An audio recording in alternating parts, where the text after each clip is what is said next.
Well, hey everyone, welcome to this week's episode of the Digging Deeper podcast. I'm joined with Brandon and with a new first-time guest. New first-timer, right? Yeah. Who are you? Introduce yourself. I'm Do you have Taylor. a microphone? Taylor Seeger. Sorry. Taylor Seeger. I'm Robert's gatekeeper, the person that tries to keep him under control. His dose of reality, but also next steps coordinator and all Sounds like we need to pay her more than we pay you then. Probably. Yes. You know? I'm pretty sure that her and my wife together have. We have a support group now, a group chat. Yeah, I'm not sure how to. Connected to Robert. Yeah, it's really this how we deal with it. Yes, you know, just, gotta support they one another. can't believe the amount of blessings that just keep coming over. It's and like over Honey and in the over Rock, again. man. Honey in the Rock, nonstop, just blessing out of unexpected places. Okay. Wow, incredible. Wow. Well, hey, Brandon. So, first of all, I can't believe that you had a younger brother. That was so wild, and I'm just joking. I wonder how many people were able to kind of pick up this week that you were doing a monologue, right? Yeah. Tell us a little bit about what you talked about. You introduced the older brother, and what was the kind of the main point that you pulled out of that for us? Yeah, so I think this week there was far less confusion because people were expecting that I may do the first person narrative again, but we're going through Luke 15 and the story that Jesus tells of the two brothers and the father lavishing love on the younger brother when he went and squandered all the wealth. Mm-hmm.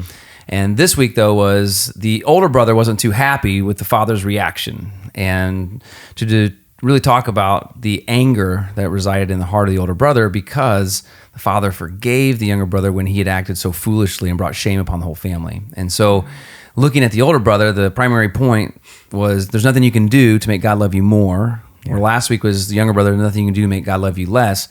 But the older brother has this sense of entitlement, and I've worked hard, obeyed much, and I deserve God's love or the Father's love more. I deserve. So yeah, that was the point. Stepped out of character and made that point, but the first 25 minutes were me trying to step in and find my angry self. Wow, well, they were intense. You've been nominated for a couple Oscars. I have. What I the understand. Academy got a hold of me. I'm afraid that Will Smith's going to punch me in the face if I go. So don't worry. We've heard of Honey in the Rock. We'll have Chris Rock there. No. I'm just joking. Well, the reason why Taylor's here with us today in a big way is because we were having a conversation about yesterday's message, and you mentioned that you and your husband ended up talking about it because it really hit home for you. You even used the phrase heart issue. You kind of said that this was something that you realize is really kind of at a deep sense a heart issue for you, and it really is something that you've been kind of hearing from God on since yesterday. Why don't you tell us a little bit about that? Yeah, so Brian and I were talking about it last night, and just something I've been struggling with for definitely in the last couple of weeks, and just randomly would pop up in different areas of my life. And then after hearing the sermon, I told Brian, I'm like, man, that's me. I really am struggling with that. I struggle with comparison and getting frustrated. I'm a very type A rule follower person. I'm like, I check all of these boxes, but when you see other people maybe skipping the line or taking the shortcut, I'm like, they're still getting the same outcome. Why am I checking all my boxes again? And as a parent, teaching your kids, life isn't always fair. This is what you got to do. But definitely felt it in my heart. And Brian is just such a very calm individual and does not have those struggles with comparison and just maybe feeling a little bit judgmental about other people's situations. So yeah, just something that's really been kind of going back and forth internally with me. And I'm like, man, I kind of sound like a jerk. I really hope that other people have the same issue too, because when I was doing the monologue, rough. I was tapping into how would Taylor react to this situation. so yeah. No, I'm just kidding. Yeah, I was right to me. I'm I do feel that sometimes when you're talking, I'm does he look at me? Is he just singling me out right now? Yeah, is he just talking to me right now? Yeah. The Word of God has yeah, for sure. An opportunity to do that sometimes. Mm-hmm. So how have you, so you kind of recognize that there's this thing that's happening inside of you. What were some of the things from the message, especially on kind of that back end when you kind of stepped out of character and really kind of leaned into some principles from it? Were there any of those principles that Brandon pointed out that really kind of struck a nerve with you and has even maybe caused you to evaluate some places in your life and your heart and your mindset that you're looking to change and grow in? Yeah, definitely when, like, hearing the younger brother story, and he squandered his inheritance and he came back and still got all of the rewards and all of the riches in that fattened calf. I'm like, dang, like, I don't even get like a scrawny goat thrown my way sometimes. Like, I'm working my like tail off in like all these different areas. Watch your I'm language, like, Taylor. I know. I got myself. Sam pushed on this last week, I know. so you need to Man. be careful. You got Sorry. My tail off. And I'm like, you know, I have some checks and balances sometimes like in my head. I'm like, I'm always working super hard, and God doesn't love me anymore as the room mom that's in there and always showing up and always giving more. That's real. More than the mom that is like, I'm just getting my kid to school and we're good. Like, we're even. Like, it's not I'm more than someone else or they're less. But in society and in our culture, it's sometimes hard to remember that and recognize that and just be okay in your heart with it. Yeah. And I think it comes from a place, like a root place of justice, really, of this idea of, you know, we even have this kind of undertone in our American culture, maybe human culture in general, where if you work hard, then certain things come to you, or they shouldn't. And it's a sense of justice if it doesn't, or if someone doesn't work as hard or doesn't put as much investment in and they still get the same amount of reward, it kind of triggers something inside of us. And I wrote down a few scriptures that, as I was personally warring with this too, like you were kind of pointing to, it seems unfair. Yeah. And I think that's the part that really kind of gets infuriating a little bit. And I think infuriating is probably a good word. It gets you mad. It makes you feel, we can use the word self-righteous, but it's also like the sense of like almost offended justice, right? Your sense of justice gets offended because you're like, wait, this isn't right. You know, whether it's for me or whether it's for someone else, I feel offended because there's a justice inequality that seems to be taking place. So how do you reconcile this from a standpoint of having grace, like the story kind of encourages us to, and you encouraged us to? How do you reconcile that with verses like Galatians 6:7, where it tells us that God is not mocked, whatever one sows, that he will also reap? Or Proverbs 22:8 that says, whoever sows injustice will reap calamity? Or Proverbs 11:18, the wicked earns deceptive wages, but one who sows righteousness gets a sure reward.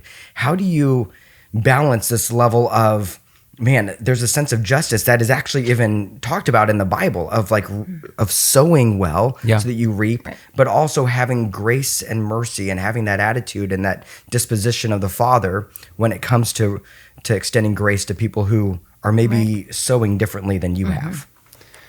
Yeah, that's a great question. I think it's a misunderstanding of grace. I think the older brother never recognized the grace he already had. That it was grace by which the Father provided for him, gave his presence to him, always was there with him. That and the older brother, because he never saw that he had grace already extended to him, worked off of duty and responsibility and thinking he got what he should get what he deserves. And he only saw grace in kind of that more lavish sense when the father came and ran to his younger brother, right? And the thing is about the younger brother, there's still consequences that are going to come to his actions. Like the story, you know, is incomplete. We don't know what happens to the younger brother after he's extended this lavish grace, but we'd like to believe, and the scriptures would say that the purpose of grace is so that when he receives such unmerited favor, that grace would catalyze him to change, and the responsibility and living in line with the Father would actually come out of gratitude for the grace that he's been given, where the older brother never saw the grace, never had the gratitude, and had expectation instead. And I think that a lot of times that we see grace as at the starting point, and we don't see it as the continuing point, right? So grace is meant to like meet us in the midst of our low moments, but at the same time, it's to catalyze us past those low moments in gratitude. That's good. And I think that that's a place that, especially if you grow up in the church, right? Or you grow up in a good home, or even, I don't even know if I said in both services, but I know first service, I kind of keyed in on this notion of I'm a good person. Right. So like when you think you're a good person, and that a lot of times, Taylor, you mentioned comparison. That's good compared to who? Well, I'm good compared to the mom who doesn't get her kid's hair combed and teeth brushed before they get to school and do all the extra stuff. Whatever it is, and you compare. But the starting point of the scriptures is no one is good, no, not one. That's right. Right. And the comparison point is the Father. No one's good. Mm-hmm. And so I started a place of saying, I need grace. My goodness doesn't get me anything. I don't deserve anything. And grace has been extended to me. Then I have gratitude begin to erupt from me. And that changes my motivation and why I do the right thing. So like some of those types of scriptures, like you reap what you sow. Well, he did reap what he sowed. When he chose to go sow the life of wild living, he ended up face first in pig slop. Yes. Yeah. And we don't know how the community responds to him. Yes, the Father lavished love on him, but I guarantee people in the community would continue to be muttering and whispering, and shame would have been heaped upon him from that. And so he extended grace in one sense, or received grace in one sense, but there were still consequences that were going to come from the actions that he had sowed poorly into. I think that you pointed at something really important too when it comes to comparison and gratitude. Mm-hmm. How often when we get into a mindset of comparing ourselves to other people, then we can forget to celebrate what they get, but then we also forget to celebrate what we have. And so we lose a sense of actually being able to have gratitude and be grateful for the things that we have over and over and over again. I mean, have you guys seen that in your life at all? Like this sense of getting lost up in the comparison and losing sense of where you're at and what God has given you? I mean, I don't struggle with that at all. Taylor, how about you? I mean, only every day of my life. And Brian and I were talking yesterday about the gratitude part, and that's he patiently listened to me, and I was like, "So, what do I do?" And he's like, "You've told me not to tell you what to do." I'm like, "I know, but I need something." He's like, "I think you really need to look at the flip side. Like, you have to have the gratitude. Like, yes, there's X, Y, and Z, but we have this. Like, you get to do this." And like, even with parenting, or I was at home with the girls, during the pandemic and for a year after, and it was real rough. It was rough. Like, not even gonna sugarcoat it. Yeah. It was a hard time. And I'm like, but I get this. Like, I get to do this. And there are other people that didn't have, that opportunity. So just even finding in the hardest and lowest points, there is something to be grateful for. Like, it's hard to find that like sliver of light sometimes, but there is always something for you to be grateful for, even in like your absolute lowest moments. Love it. Yeah. Just optimistic. And we've said this, I think, on this podcast before, but like comparison is such a deceptive quality, because usually comparison has limited details to what you're comparing yourself to. It's whatever is being shown or whatever is being seen in that moment, whether it be on social media or just in that moment. Like, I don't. Yeah. Just to kind of run with the same example of like room mom responsible and stuff versus the one who just drops her kids off. Like, you have no idea what that mother or that father has been through that morning, or what job is taken by the other person, the spouse, or maybe they're a single mom. Like, you have the blessing of having a husband there that helps. I mean, there's just so much that oftentimes comparison is the work of the devil, because it's so deceptive that it's a blurred truth. Because you see it as a half point, like you don't know. That's true. And then all of a sudden you create a narrative around it, which isn't even necessarily true. Yeah. And then it derails you, and it judges them, and now we're divided, and the devil's in the details of trying to create division and derision, right? And it's just like it's how it works. And I think that older brother, granted, it's just a story. It's not even a real example. Like, Jesus just told a story, so I think that's why I had license to do a first person monologue. Like, well, Jesus made a story up, so I'm gonna do some conjecture and see maybe how this guy felt. But that older brother, like that's what's so powerful about what the father told him. It's like, you always have me, and all I have is yours. Like, there was nothing for you to even have a notion of comparison, because you had the greatest treasure and reward right there with you, unhindered and always approachable forever. And you still look beyond that to want something more and compare to what you didn't have. And that lack of gratitude, which is ingratitude, created great anger, and eventually just him losing it on the Father. And I think that many times, right, that's where our comparison leads us to, is just anger, bitterness, and then judging other people, spouting off on Facebook or Instagram or whatever. I mean, it's just nasty. It's just toxic everywhere, like in all areas of your life. Like it's just leads to so much toxic behavior, and like internally, and like you said, like outwardly with your relationships. Yeah, and toxic both in your relationships and outwardly with our everyday lives, but it's toxic in our vantage point with God. Yeah, Personally, It's internally. Yeah, absolutely. Like it's trying to accomplish an impossible task of like, if I just keep doing more and working harder and being more responsible and following and obeying and all that kind of stuff. With what I said yesterday, obedience is absolutely what God wants. Yeah. Right? Do you love me? Then obey what I said. But the heart by which you obey, which comes from a heart of gratitude and trust that God's ways is best, that's not what the older brother was doing. He was doing it to try to one-up the younger brother, to not even one-up him, probably keep his face stuffed in pig slop and make sure he looked better, and so the Father would maybe give him more and love him more. And so you're leveraging your obedience to try to get the Father to do something that the Father's already done and given you, which is just craziness, but that's how we oftentimes operate theologically. When I think even emotionally, I'll make a confession. I find myself asking the question a lot of times. I don't know if I'm the only person that does this, but I ask the question. You maybe are. it's possible. You are. You're by yourself, Robert. I'm sorry. But sometimes, and I kind of have the way that God speaks to me a lot of times is through vision. And so I'm always asking the question of what's coming and how does it look in the future? And I have this picture in my head that I'm... You're vision driven? Yeah. None of us knew that. And so it's so That's frustrating. why you're his gatekeeper. Yeah, Like, seriously. the vision. I got to keep him in line here. and it really is frustrating because what it does sometimes, if I'm not careful with it and I allow it to start to rule some of my thought processes and emotions, it has me missing the moment because I'm living for what I hope for in the future. And so a lot of times I ask the question, when is the time? When is it? And on a more personal, selfish level, when is it my turn? And I think that's where I relate with this older brother a lot of times, where it's like, God, I'm doing it. I'm working hard. I'm preparing. I'm planning. And I once heard this analogy of, in a hockey game. I don't know if you've ever been to a hockey game, but every once in a while you hear a coach. What's hockey? It's a sport. I don't know. But you'll hear the coach start to yell, skate, skate, skate, skate, skate. The majority of the game, they're just kind of skating around, passing the puck around.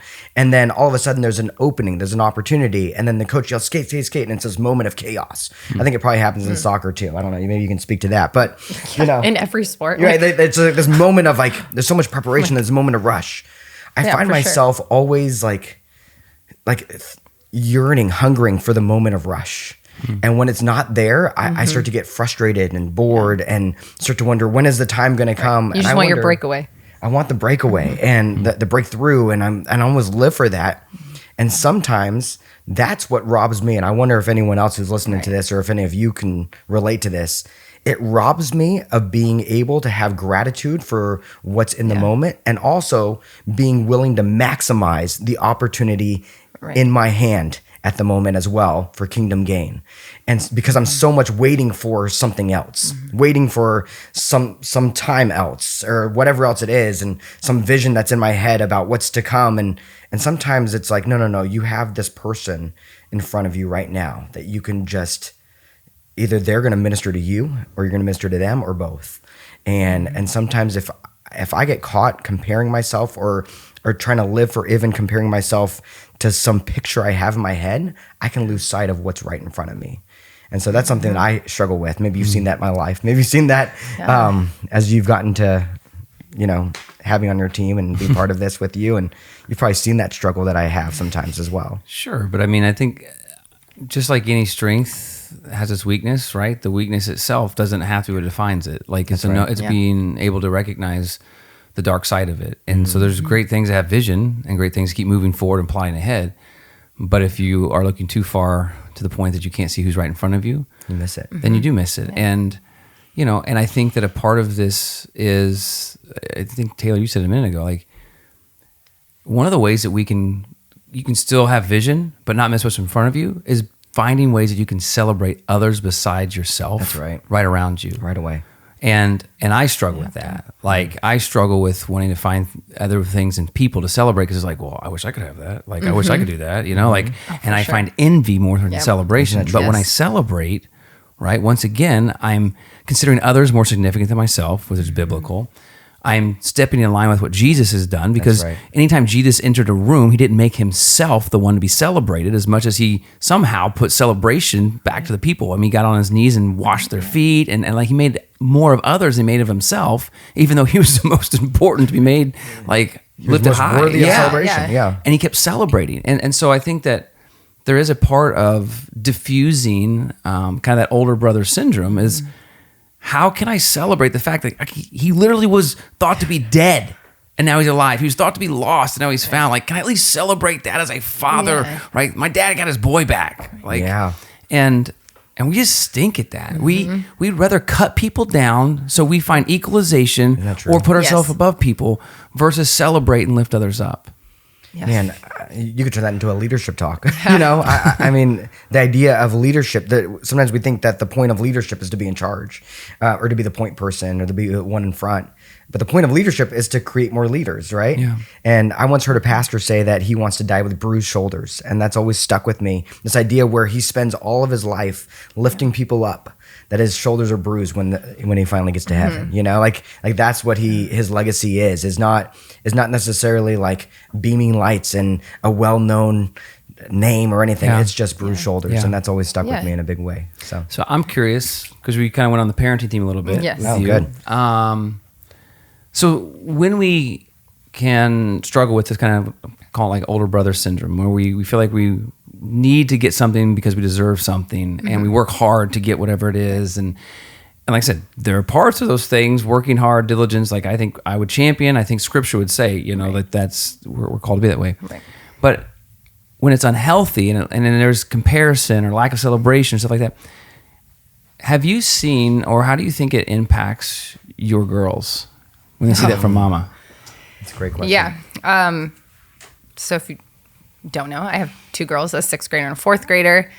And that's something that's been on my heart a lot lately, just because they have been emulating some of my feelings. And I think with comparison, it also leads to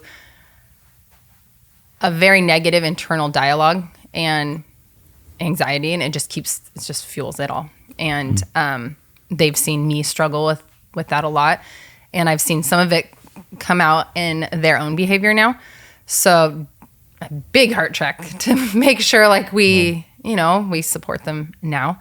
But I think that I was telling Robert earlier, something from one of your sermons like weeks ago, like it's all in the response.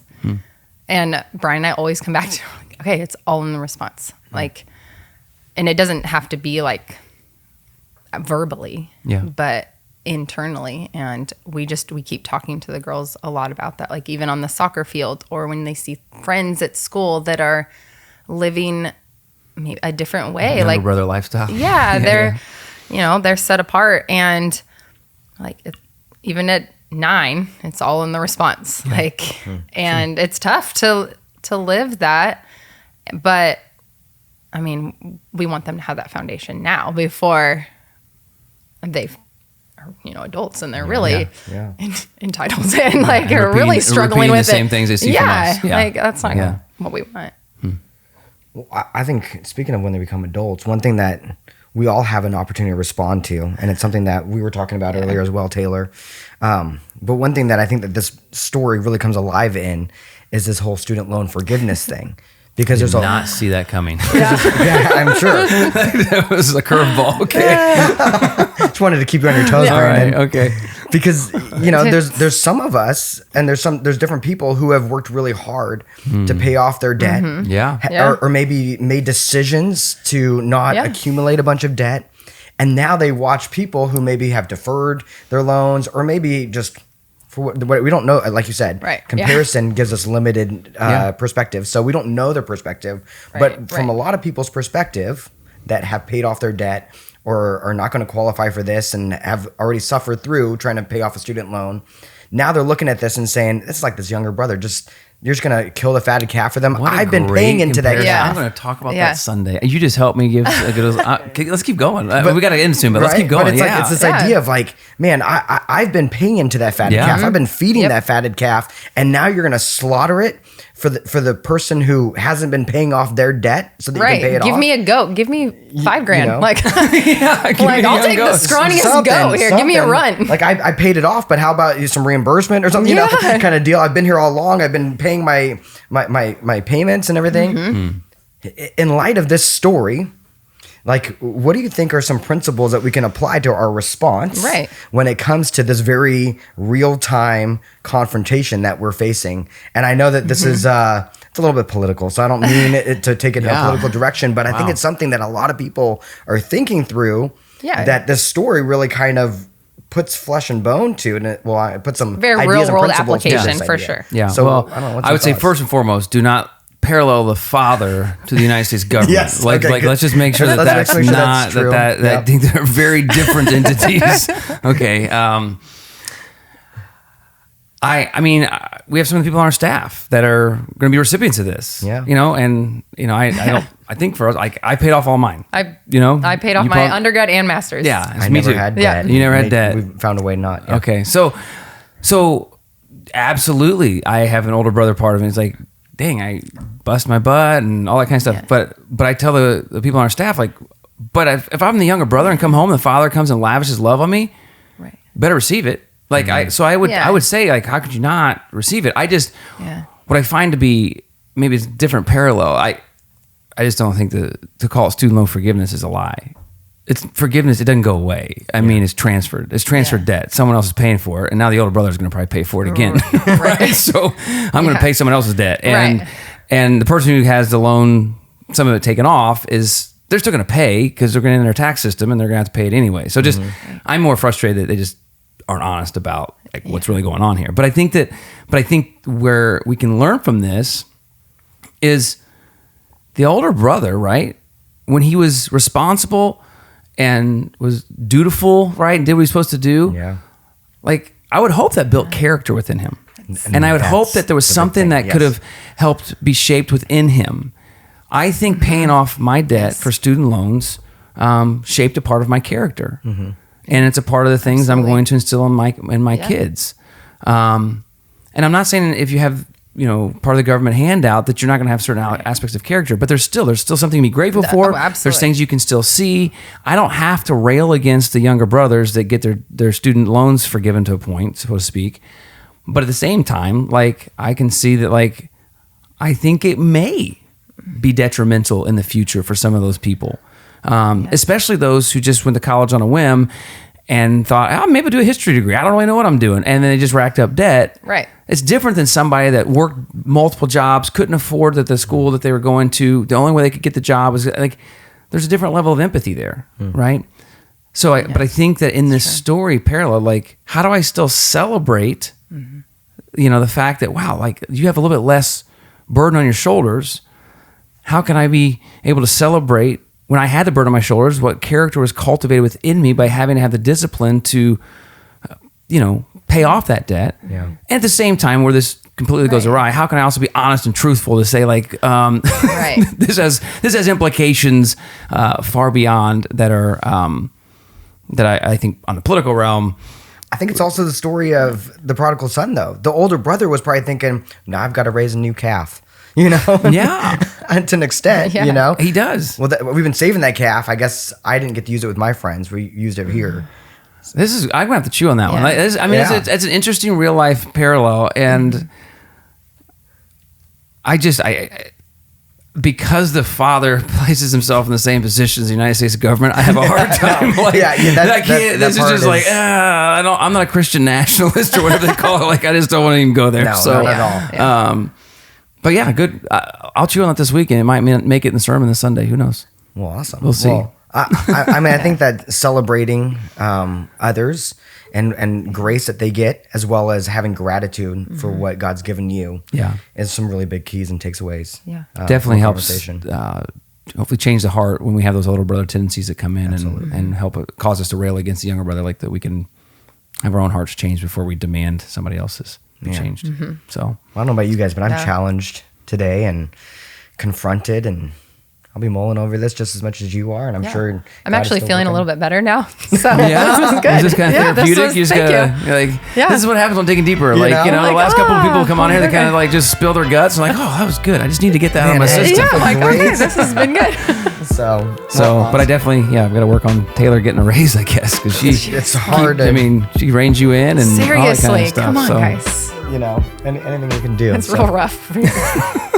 Hey, well, I hope this conversation has been beneficial and a blessing to you and challenging to you as well. We'll see you next time on the Digging Deeper podcast.